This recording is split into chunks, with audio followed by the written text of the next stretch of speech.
Hello, I'm Charles Arnn. Someone in your church thinks very highly of you and of your potential influence with others in your church and community. The church leader who gave you this CD has reason to think you might find the ideas in this short presentation to be rather interesting. What we'll be sharing in the next 10 minutes is a new approach to ministry, an approach that might have some implications for your church. But rather than describe it, I'd like to show you 4 examples of churches that have grabbed hold of this new approach. The idea is not just using the word ministry to put church people to work. Rather, this is an approach to giving people the freedom and, in fact, the encouragement to follow their heart in exciting new directions of ministry. The Cannon United Methodist Church near Atlanta, Georgia, has an outstanding ministry to families affected by cancer. The ministry began several years ago when a woman in the church had a friend who contracted breast cancer. Today, the ministry includes groups of people responsible for yard work, house cleaning, and cooking for cancer patients. One group stands by ready to pray in an emergency. Others transport patients to doctor appointments and pick up medicine.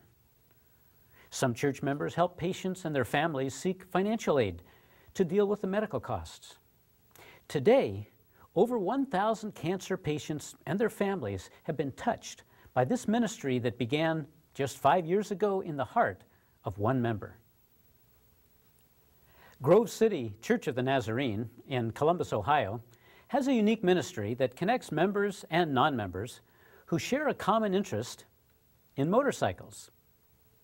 It happened that several of the members who had been riding their motorcycles to church on Sundays a few years ago got together and suggested, let's go for a ride together after church. That was the beginning of what has since become a significant outreach ministry.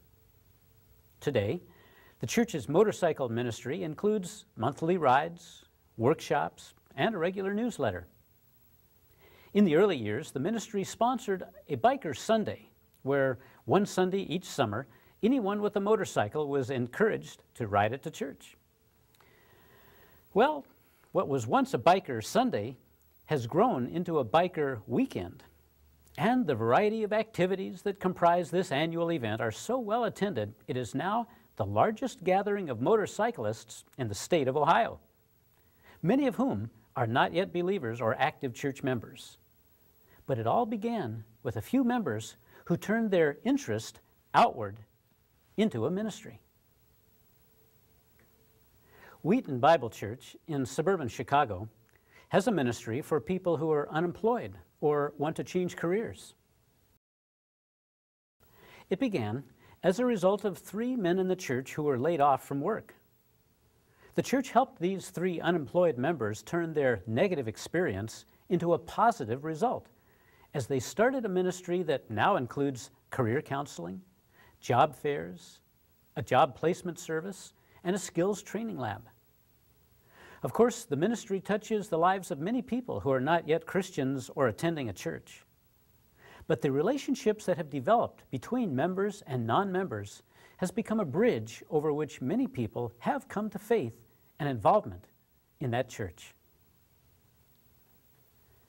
The Kelloggsville Christian Reformed Church in Grand Rapids, Michigan, has a unique sportspersons club that provides outdoor sporting activities for men, women, and children of all ages. If you like to fish, or hunt, or take outdoor pictures, or just go along for the ride, you'll find a place at the Sportspersons Club. Guess how it began? Through several people in the church who were encouraged to turn their passion for outdoor activities into a ministry. Aren't these ministry stories kind of exciting? They are for me, because they are about ordinary lay men and women who were given the freedom and encouragement to pursue their interests and begin a creative new ministry through their church. Do you know what? The same thing can happen in your church, and it's really quite a lot of fun. I mentioned earlier that a leader in your church asked you to view this presentation. The reason is because they felt that you might have an interest in starting something similar in your church. Oh, it may not be a cancer ministry or a motorcycle ministry, but God has given you and others in your church unique interests, experiences, and concerns that could very well be the spark to a creative new outreach ministry. As we conclude this presentation, I would like to ask you to do several things with the idea of a new ministry in your church. First, reflect. What are the significant experiences in your life that have made you who you are? Ask yourself, are there things in my life that are really important to me? Things that I feel passionately about? Perhaps there are certain challenges that have deeply affected you. Or maybe you're passionate about a hobby or a pastime. Reflect on who you are and what you really care about. Second, pray.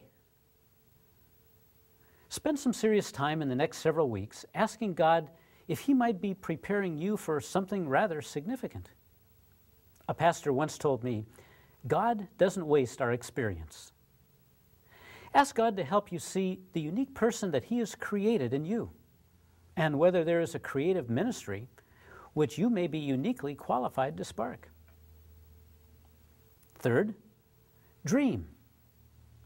Let your mind wander. Cast off limitations of time and money, and ask yourself the question, what might be an exceptional ministry in this area 5 years from today? What activities could be going on? Who would be touched? How might God's love and healing and community be experienced by the people who would come in contact with this ministry? Number 4, talk. First, talk with some of your friends or family about the idea of a new ministry. What ideas do they have? Do you find enthusiasm growing as you discuss these ideas? Sometimes God speaks to us through those around us.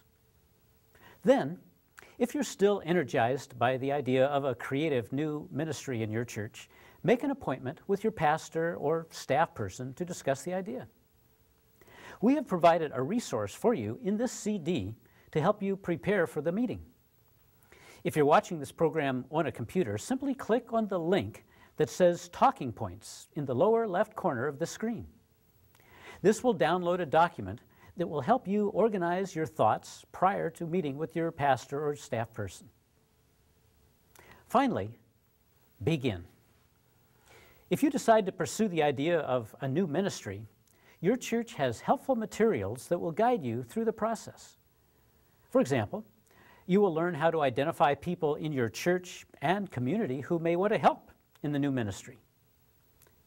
You'll receive a checklist with steps to starting a successful new ministry, along with guidelines for how and where to begin. You'll learn how to find churches around the country that have ministries similar to the one you're considering so that you can learn from them. You'll have plenty of help in doing it right. Well, there you have it. Ministries that grow out of passions. I call them heartbeat ministries, because that's how ministry should be, fulfilling as well as fun. Ministry that's close to the heart. You know, there's a big difference between a job in the church and a ministry in the church. One drains energy, the other generates energy.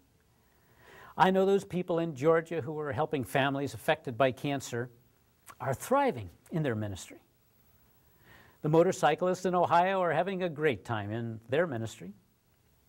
Those church members in Illinois helping unemployed people find a new job are certainly fulfilled in their ministry. And the outdoor enthusiasts in Michigan, they're having a ball in their ministry.